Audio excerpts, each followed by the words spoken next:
Benta Agola is a mother of 6. Like 1.5 million people living in Kenya, she is HIV positive.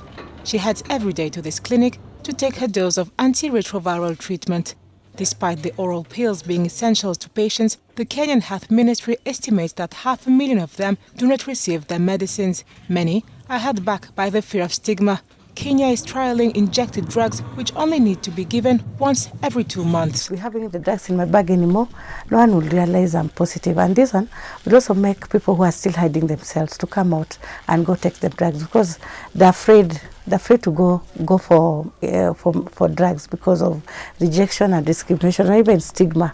At the Nairobi Kenyatta National Hospital, Dr. Wangi Kamau knows the inconsistent use of the drugs means they're less effective. She's keen on the prospect of a less frequent and more discreet treatment.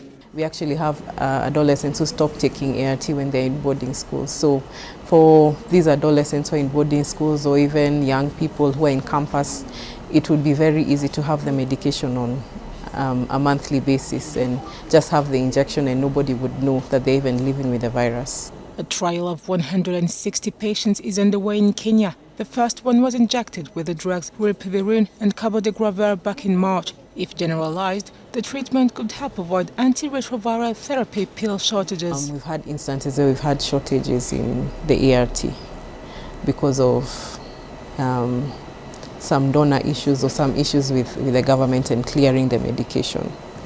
So if you had injectable ART, you'd probably have better follow-up of our patients, better care provided to the patient, because at the end of the day, what the donor is interested is to make sure that you're spending the money wisely and you're taking care of the patients well.